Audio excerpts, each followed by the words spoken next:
Ayat ini ketika Rasulullah SAW turun ke bumi dengan mi'rajnya ke Sidratul Muntaha menghadap kepada Allah Azza wa Jalla, maka ketika beliau turun semua orang mencibir Rasulullah, menghina Nabi, maka Allah jawab dengan firman-Nya dengan memulai subhana.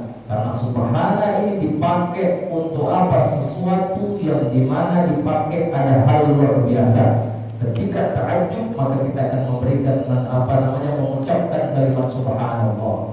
Maka subhana di awal surat Al-Isra, kemudian alhamdu pujian daripada surat Al-Isra yaitu surat Al-Kahfi. Mana yang apa hikmahnya? Karena merupakan ini lebih mulia subhana daripada alhamdu. Maka di dalam hadis-hadis subhanallah walhamdulillah wa la ilaha illallah wallahu akbar. Maka kalimat subhana lebih mulia daripada alhamdu. Itu hikmah yang pertama. Yang kedua, kalimat subhanallah mensucikan Allah. Di dalam beberapa hadis dikatakan man qala subhanallah wa bihamdihi, siapa yang mengucapkan subhanallah wa bihamdihi satu kali saja, maka dia telah membangun satu rumahnya di surganya Allah, satu pohon di surganya Allah Subhanahu wa taala.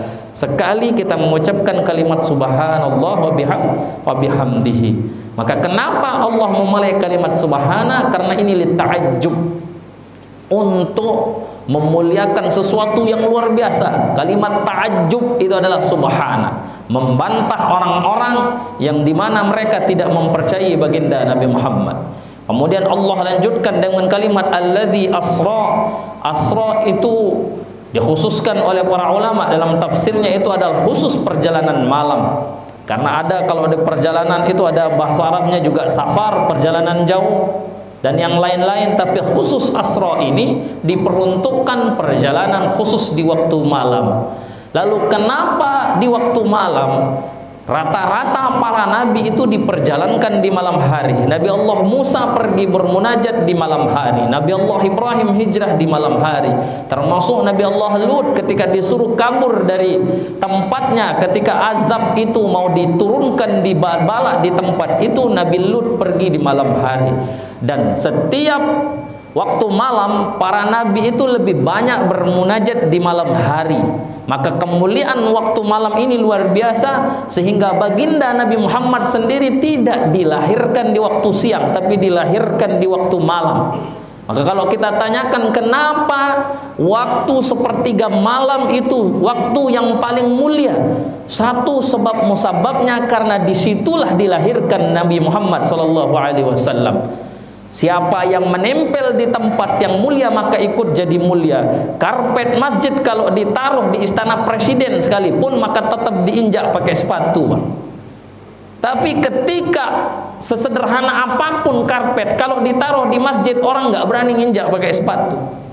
Maka siapapun yang menempel di tempat yang mulia ikut mulia. Kenapa sepertiga malam jadi mulia? Karena menempel. Nabi Muhammad dilahirkan di waktu malam, sepertiga malam itu Allah muliakan sepertiga malam.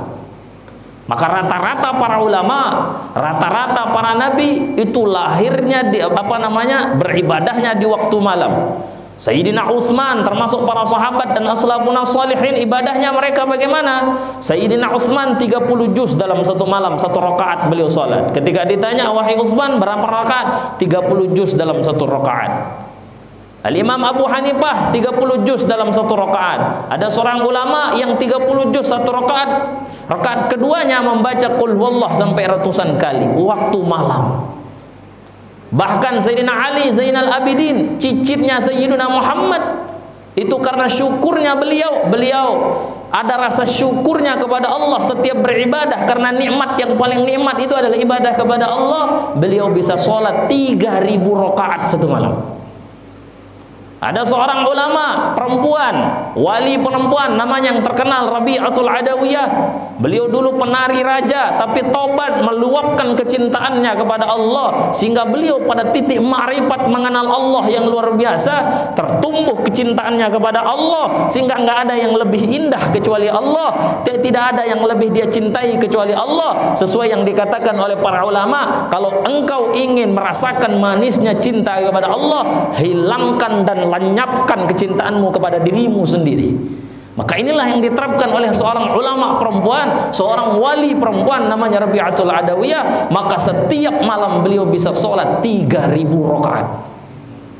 Ada apa kok seperti itu? Karena mereka sudah mencapai titik lezatnya nikmat beribadah kepada Allah. Dan mudah-mudahan kita sampai situ. Kalau kita ini tingkatannya memaksa, maka jangan ngadu. Banyak orang ngadu sama saya.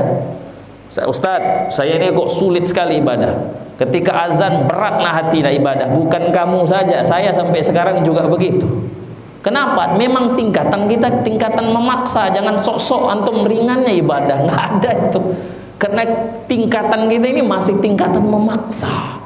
Belum sampai kita ke tingkatan namanya menikmati ibadah, lezatnya ibadah. Karena orang-orang yang sudah seperti itu, yang diharapkan itu di hidup di dunia ini bukan kenikmatannya udah hilang lagi, kecuali nikmat ibadah, kecuali nikmat bercinta kepada Allah Subhanahu wa taala. Dan di waktu malam inilah rata-rata mereka beribadah memperbanyak. Kalau di siang hari mereka berjualan, tapi di malam hari mereka munajat. Maka Sayyidina Umar Ibn Al-Khattab mengatakan, aku selama jadi pemimpin dijadikan seorang Amirul Mukminin tidak pernah tidur. Kenapa? Bagaimana aku akan tidur di malam hari sementara saya ibadah, kemudian melihat rakyatku di siang hari aku mengurus daripada masyarakat, aku mengurus umat Islam. Kapan tidur? Maka rata-rata Amirul Mukminin tidurnya tak pernah tidur kecuali ketiduran. Kalau kita tidurnya geblak, betul-betul mempersiapkan diri untuk tidur. Kalau Amirul Mukminin itu nggak pernah tidur, Pak, kecuali ketiduran. Pernah di bawah kurma sekali tidur. Datang utusan dari Romawi, mana Amirul Mukminin? Lusuh tidurnya bawah kurma. Bahkan beliau pernah tidur di bantalnya itu batu. Jadi orang-orang utusan raja dari luar itu nggak tahu mana rajanya, mana masyarakat, sama rupanya. Bahkan lebih sederhana beliau daripada orang lain. Dan di waktu malam kata beliau, aku tidak bisa tidur, kan kapan waktu saya untuk beribadah. Maka Allah mengutus Nabi kita di malam hari ketika Isra wal Mi'raj. Kemudian alladzi asra subhanalladzi asra bi'abdihi. Bi'abdihi ini kenapa Allah pakai bi'abdihi? Hikmah yang diterapkan bi'abdihi. Sayyid Muhammad bin Alawi bin Abbas bin Abdul Aziz Al-Maliki Al-Hasani di dalam bukunya di beliau, dalam kitabnya beliau, Abu Yasin Muhammad Alwi Al-Maliki mengatakan apa? Kenapa bi'abdihi yang dipakai? Karena panggilan yang paling indah, paling tinggi itu adalah abad, hamba. Bagaimana ketika kita punya anak memanggil nama anak kita dengan wahai anakku? Itu panggilan kasih sayang Allah kepada hambanya. Di dalam satu ayat dijelaskan, kul ya ibadiyalladzina asrafu. Katakanlah wahai hambaku alladzi asrafu ala anfusihim, yang melampaui batas terhadap diri mereka sendiri. La taqnatu min rahmatillah. Jangan berputus asa dari rahmat Allah. Jadi kalimat abad itu adalah justru panggilan kasih sayang, panggilan yang paling tinggi yang diberikan kepada Nabi Muhammad, yang diberikan kepada seorang hambanya. Maka seorang ayah memanggil anaknya dengan sebutan wahai anakku, itu panggilan kasih sayang yang luar biasa. Maka Allah memakai bi'abdihi. Yang kedua hikmahnya apa? Bi'abdihi ini menunjukkan, mematahkan daripada sebagian pendapat orang, pendapat ulama yang mengatakan Nabi Muhammad itu Isra wal Mi'raj hanya lewat rohnya saja. Karena ini penjelasan yang sangat ilmiah. Ada yang mengatakan Isra Mi'raj Nabi itu setiap tahun, ada yang mengatakan Isra wal Mi'raj Nabi itu beberapa kali, ada yang mengatakan cuma sekali. Panjang sekali penjelasannya di dalam kitab itu. Tapi intinya yang kita bisa petik hikmahnya, kenapa pakai bi'abdihi? Ini menunjukkan bahwa Nabi Muhammad Isra wal Mi'raj, Isra'nya dari Masjidil Haram, Masjidil Aqsa, sampai kemudian Mi'raj sampai Sidratul Muntaha, menghadap kepada Allah utuh dengan ruh dan jasadnya. Bukan dengan rohnya saja, tapi ruh dan jasadnya. Inilah kuasa Allah. Kemudian bi'abdihi, seandainya Allah menyuruh, memerintahkan Nabi Muhammad Isra wal Mi'raj dengan rohnya saja, maka kalimat yang paling bagus itu adalah biruhihi atau bimayyitihi, bukan dengan kalimat bi'abdihi. Kemudian lailan, subhanalladzi asra bi'abdihi lailan. Abu Ya Said Muhammad Alwi Al-Maliki mengatakan lailan ini adalah taukid penguat, karena tadi sudah dikatakan asra. Kenapa asra waktu malam, kok ditambah lagi pakai malam oleh Allah Subhanahu wa taala? Ada 2 malam di sini dalam satu ayat. Lalu apa fungsinya lailan yang kedua? Yang pertama sebagai penguat bahwa betul-betul Nabi di waktu malam. Yang kedua, lailan yang kedua, hikmahnya itu apa? Itu pakai lailan nakirah, bukan ma'rifat. Di antaranya ada tanwin di situ. Karena kalimatnya masih umum, maka makna lailan malam hari ini tidaklah satu malam, tapi hanya sedikit di malam hari. Sampai-sampai kata Sayyidatuna Aisyah, tempat tidurnya Nabi setelah balik itu masih hangat. Jadi cuma sebentar doang. Tidak lama ke langit ke-7. Satu langit itu perjalanan 3000 tahun dalam satu kitab dijelaskan. Kali 7 jadi berapa? Ada yang mengatakan 5000 tahun. Perjalanan ke Masjidil Aqsa aja itu butuh waktu 3 bulan. Lanjut ke Sidratul Muntaha langit ke-7. Kalau manusia biasa, satu langit tebelnya di dalam kitab dijelaskan itu kurang lebih 3000 tahun. 3000 kali 7 21.000 tahun Pak untuk sampai sana. Secanggih apapun alat manusia, nembus sana belum bisa. Lah ini Nabi nggak masuk akal, maka kalimatnya itu pakai umum, hanya sepertiga malam, menambah kedahsyatan daripada Isra wal Mi'raj. Yang kedua, hikmahnya kenapa pakai waktu malam? Nabi Muhammad diperjalankan di waktu malam, tidak di siang hari. Kalau di siang hari kan orang lagi nggak ngorok tuh. Kalau diperjalankan di siang hari, orang bisa nengok. Nabi itu bisa Isra wal Mi'raj. Lalu kenapa tidak dipertontonkan Nabi Muhammad untuk berjalan Isra wal Mi'raj? Hikmah yang paling utama daripada malam hari itu, kenapa Nabi Muhammad diperjalankan di malam hari? Ini menguji keimanan seseorang. Apakah seseorang akan memandang kejadian Isra wal Mi'raj dengan akal atau imannya? Apalagi kita di umat akhir zaman hanya mendengar cerita, hanya membaca dari Al-Quran, hanya membaca riwayat dari hadis baginda Nabi Muhammad. Allah akan menguji iman kita.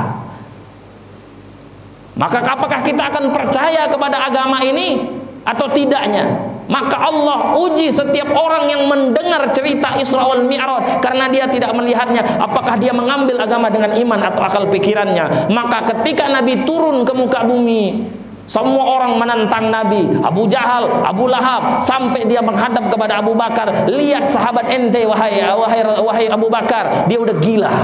Bagaimana mungkin dia Isra wal Mi'raj sampai hanya sepertiga malam, yang dimana waktu yang begitu lama ke Masjidil Aqsa saja itu butuh waktu 3 bulan, 4 bulan. Ini sebentar, udah gila ente punya sahabat. Bahkan banyak sekali umat Islam di masa itu yang murtad gara-gara kejadian ini. Apa jawaban Sayyidina Abu Bakar dengan tegasnya? Demi Allah, jangankan kejadian Isra wal Mi'raj Nabi Muhammad yang sekarang, yang dahsyatnya 1000 kali kedahsyatan Isra wal Mi'raj, apabila itu keluar cerita dari Nabi Muhammad, aku akan percaya. Artinya apa? Memandang kejadian Isra wal Mi'raj ini tidak cukup dengan akal pikiran. Maka setiap agama, ibu-ibu, bapak-bapak, adik-adik yang dirahmati Allah Subhanahu wa taala, jangan memandang agama hanya lewat akal pikiran, maka tidak akan nyambung. Bukan agama yang tidak masuk akal, tapi akal pikiran kita belum sampai memecah daripada apa yang ada di dalam agama.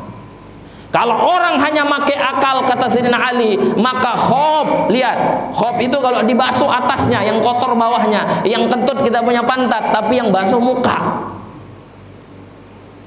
Nggak bisa kita hanya beragama hanya lewat akal, maka kita nggak akan menerima agama. Maka terima dulu semua apa yang datang dari Allah dan Rasulnya dengan iman dulu, baru dengan akal pikiran. Contoh, ini sering saya contohkan di mana-mana. Orang kalau wudu, orang kalau kencing itu diwajibkan wudu untuk sholat. Tapi kalau keluar air maninya maka dia wajib mandi. Padahal air wudu hukumnya najis, air mani hukumnya suci. Kenapa yang najis disuruh wudu, yang suci justru disuruh mandi? Nggak masuk akal.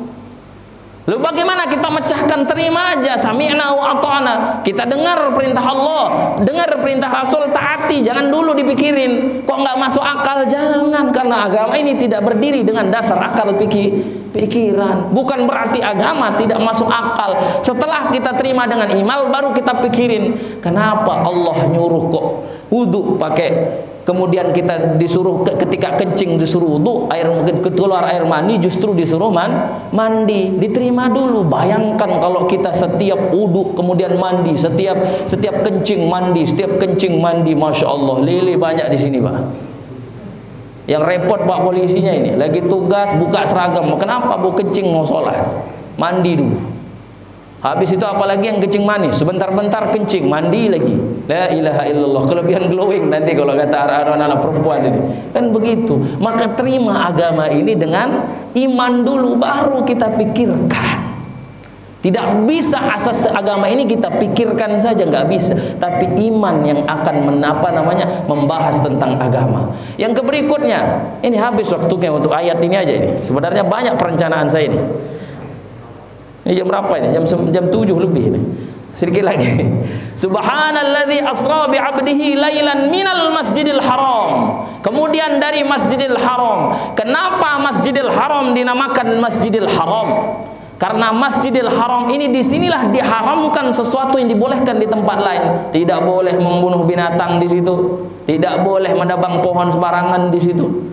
Maka haram hukumnya, yang beberapa yang diharamkan di sana diperbolehkan di tempat lain.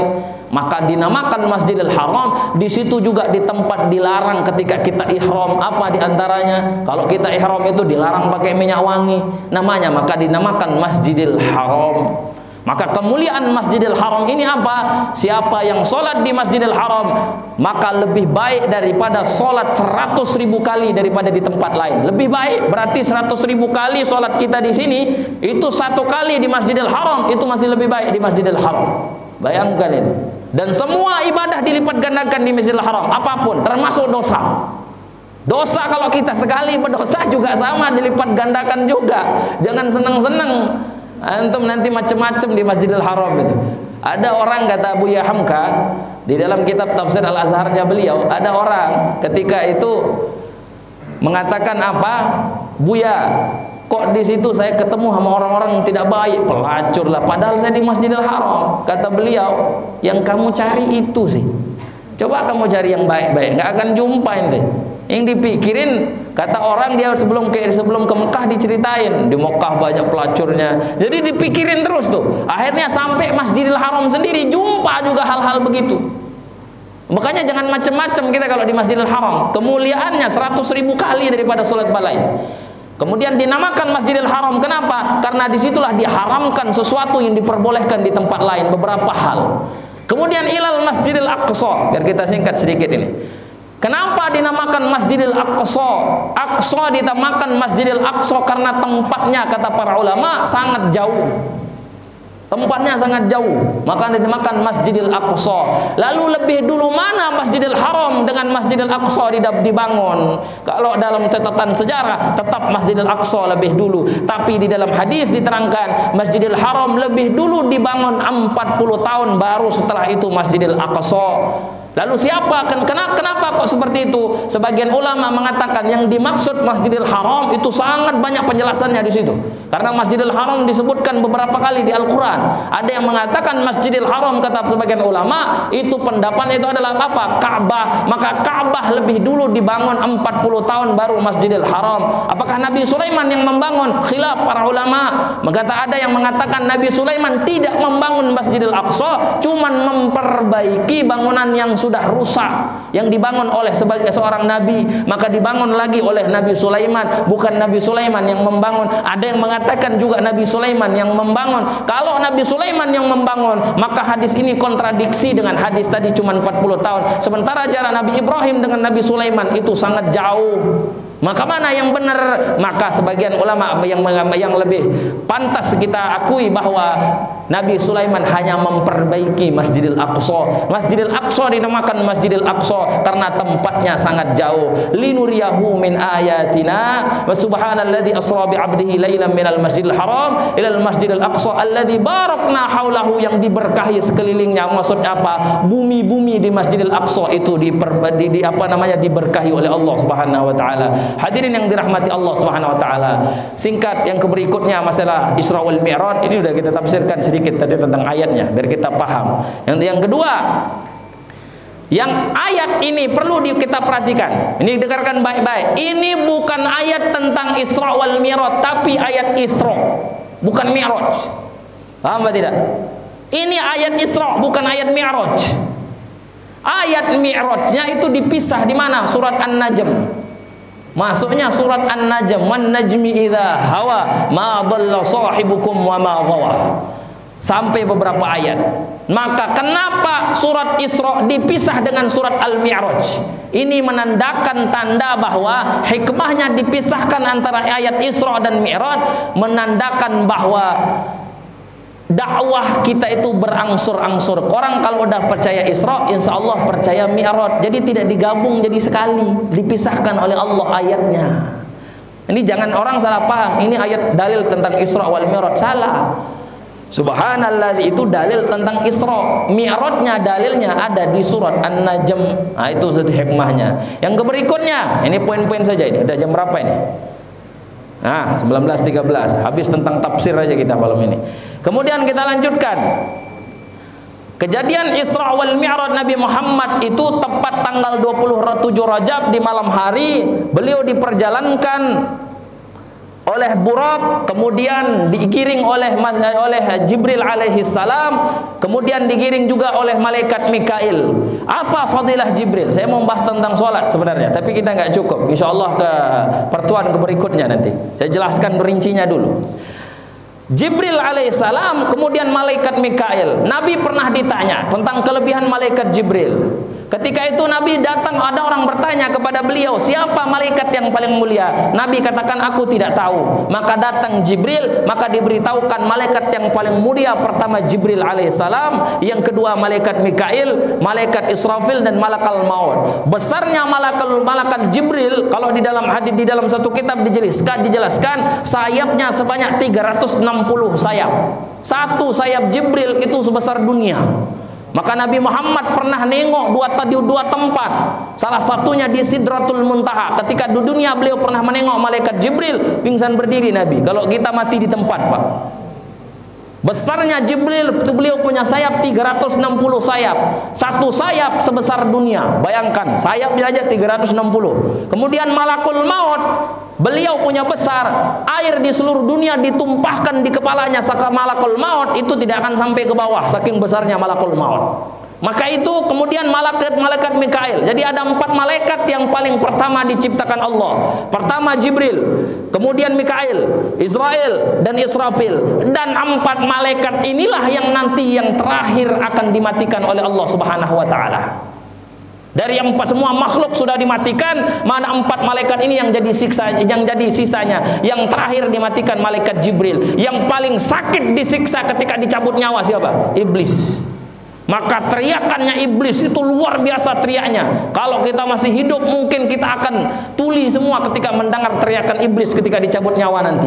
Maka 4 malaikat inilah yang paling terakhir kelak akan dicabut nyawanya oleh Allah Subhanahu wa taala, dan yang paling dimuliakan oleh Allah Subhanahu wa taala. Lalu pertanyaannya, kenapa Jibril menjadi malaikat yang paling mulia? Kita kembali ke pembahasan yang tadi, karena dia melekat kepada sesuatu yang mulia. Apa itu? Al-Qur'an.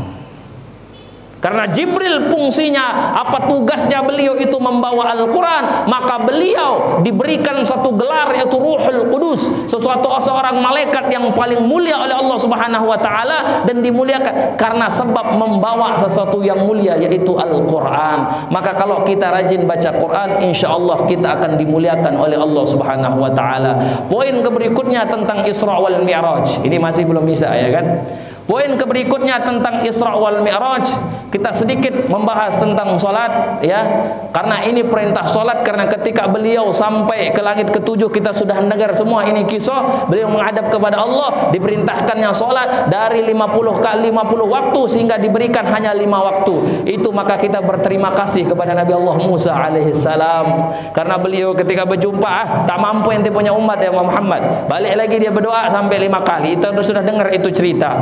Mazhabnya para sahabat tentang solat, karena tentang meninggalkan solat, bayangkan ini, tidak ada satu amalan yang dimana dikafirkan oleh Rasulullah kecuali solat. Zakat, ketika ada orang datang kepada beliau Sayyidina Abu Bakar, dia tidak mau mengeluarkan zakat. Apa kemudian yang dilakukan Sayyidina Abu Bakar? Abu Bakar memerangi orang yang tidak mengeluarkan zakat. Tapi tidak pernah status orang ketika ketika dia tidak mengeluarkan zakat, tidak pernah Sayyidina Abu Bakar mengkafirkan daripada mereka orang-orang tidak mengeluarkan zakat. Puasa besar dosanya, zina besar dosanya, tapi tidak pernah dikafirkan oleh para sahabat, kecuali satu orang yang meninggalkan solat. Maka dalam satu riwayat dijelaskan, orang yang meninggalkan solat itu man taraka shalah muta'ammidan faqad kafara jiharan. Siapa yang meninggalkan solat secara sengaja, maka kafir secara nyata. Maka sekali lagi, mazhabnya para sahabat tidak pernah mengkafirkan sesuatu amalan yang ditinggalkan kecuali orang yang meninggalkan solat.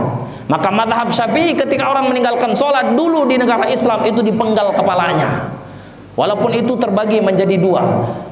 Maka luar biasanya daripada orang-orang yang meninggalkan sholat, di dalam kitab Irsyadul Ibad itu diperinci sampai 15 siksaannya. Di antaranya salah satunya orang yang meninggalkan sholat, kelak ketika dia sakaratul maut, selain ada 15 itu dibagi 6, dibagi 3. 5 itu ketika dia di dunia, 3 kemudian dia ketika berada di kuburnya, ketiga ketika dia menghadap kepada Allah Subhanahu wa Ta'ala, dan beberapa hal lagi. Ada 15 yang tidak mungkin kita perinci di malam hari ini. Insya Allah kita akan bahas di pertemuan berikutnya tentang bahaya dan siksa orang yang meninggalkan sholat. Nabi Allah Musa, dulu ada orang datang kepada beliau. Ada orang datang kepada beliau, ya Nabi Allah, saya sudah bertobat dari dosa saya. Maka kata Nabi Allah Musa, dosa ente apa? Dosa saya itu saya hamil di luar nikah, saya berzina ya Nabi Allah. Kemudian saya melahirkan anak, saya bunuh, saya punya anak. Maka kata Nabi Allah Musa, pergi ente sebelum siksaan datang kepada kami. Setelah orang ini pergi sambil menangis frustasi, kepada siapa dia akan mengadu, sementara Nabi Allah sendiri tidak menerima taubatnya. Datang malaikat Jibril kepada Nabi Allah Musa, wahai Musa, bagaimana engkau tidak menerima orang yang berbuat dosa, sementara ada yang lebih besar dosanya daripada itu? Apa kata Jibril? Orang yang meninggalkan sholat. Maka kata ulama, orang yang meninggalkan sholat lebih besar dosanya daripada minum khamar, berzina. Bahkan dikatakan orang yang meninggalkan sholat dosanya lebih besar daripada bersetubuh dengan ibu bapaknya. Kalau yang perempuan lebih besar dosanya daripada dia bersetubuh, dia berzina kepada bapaknya. Kalau yang laki-laki lebih besar dosanya daripada dia berzina dengan ibunya. Maka luar biasa, jangan main-main tentang sholat. Saking luar biasanya perkara sholat. Sayyidina Umar ketika beliau akhir hayatnya beliau itu ditusuk sama orang Yahudi dari belakang. Berdarah, beliau berlumuran darah di masjidnya Rasulullah. Ketika itu apa yang terjadi? Dibawa oleh sahabat, salah satunya Abdurrahman bin Auf. Maka Abdurrahman bin Auf berkata kepada Sayyidina Abu Bakar, ya Abu Bakar, Sayyidina Umar ketika ditusuk, maka Sayyidina Abdurrahman bin Auf mengatakan, wahai Umar, sholat subuh waktu itu lagi berlumuran darah. Ketika ditusuk berlumuran darah, kata Abdurrahman bin Auf, sholat ya Umar. Padahal nyawanya tinggal sebentar saja kalau kita itu. Zaman belum ada dokter. Maka kata Sayyidina Abdurrahman bin Auf, sholat. Coba kalau kita lagi begitu, entar aja sholat. Orang lagi mau mati disuruh sholat aja. Kalau jawaban orang sekarang, Abdurrahman bin Auf mengatakan sholat ya Umar. Dan yang diperingati orang soleh. Apa kata Sayyidina Umar? Tidak ada yang lebih mulia daripada sholat. Sholat beliau, berlumuran darahnya. Bagaimana mungkin kita kerja alasannya untuk tidak sholat? Maka jangan sampai di alam kubur nanti akan disiksa oleh seekor ular yang luar biasa, yang kukunya itu terbuat dari besi. Kemudian sebagian mengatakan ekornya sangat tajam, itu kelak akan ditusuk, kemudian akan dilempar dia sampai 7 zira, 30 zira di bawah bumi. Itu yang akan menyiksanya sampai hari kiamat. Bahkan ketika dia menghadap kepada Allah, kata Syekh Zainuddin Al-Malbari dalam kitabnya, Apa yang akan kita katakan ketika kita menghadap kepada Allah? Lihat, malu kata Imam Syafi'i ketika menghadap Allah dalam keadaan maksiat. Maka apapun amalan Anda, jangan takjub kepada orang baik tapi tidak sholat. Takjublah kepada orang yang sholat yang baik. Kadang-kadang orang-orang ini salah persepsi. Nggak apa-apa nggak sholat, yang penting baik. Nggak apa-apa nggak berjilbab, yang penting baik. Ini yang salah. Nggak baik kalau orang nggak sholat berarti nggak baik. Betul dia baik dalam amalannya. Salah satu syarat diterima amal sholat, bukan ikhlas saja sholat. Maka hati-hati dengan perbandingan seperti itu. Ya, mana lebih baik orang yang nggak mau mana, yang berjilbab sama berjilbab tapi kurang ajar, atau yang tidak berjilbab tapi kurang ajar? Itu salah perbandingannya. Coba banding begini, mau mana, yang tidak berjilbab baik sama yang berjilbab baik? Lebih baik yang berjilbab kemudian dia baik. Perbandingannya salah. Yang berjilbab, yang tak berjilbab baik, bagaimana? Kebaikannya ya Allah yang punya urusan. Tidak berjilbabnya juga diterima oleh Allah setiap saat dia memamerkan auratnya. Jadi kata-kata Profesor Zahra dalam satu perkataan beliau, jangan nambah dosa. Sholat tapi berbuat buruk, itu urusan dia sama Allah. Yang penting sudah jalankan kewajibannya. Tapi kalau dia tidak sholat kemudian dia baik orangnya, itu juga urusannya sama Allah. Jelas kata Nabi, di antara salah satu tanda tidak diterima amal itu apa namanya? Dia tidak sholat. Orang yang tidak sholat tidak diterima amalnya, kata dalam satu hadis. Oleh karena itu yang tidak mungkin kita panjang lebar karena sebentar lagi Isya. Mudah-mudahan yang sedikit saya sampaikan, beberapa hal yang mungkin kita jarang dengar di beberapa tempat, yang selalu kita dengarkan perjalanan Isra wal Mi'raj. Langit ke-1 bertemu Nabi Allah Adam, kemudian langit kedua bertemu Nabi Allah Isa dan Nabi Allah Yahya dan segala macam. Itu hal-hal yang sudah kita dengar. Tapi hal yang saya sampaikan sedikit, mudah-mudahan jadi pembeda yang menambah ilmu antum setiap saat. Wallahu a'lam bissawab. Subhanakallahumma bihamdik, asyhadu an la ilaha illa anta, astaghfiruka wa atubu ilaik. Assalamualaikum warahmatullahi wabarakatuh.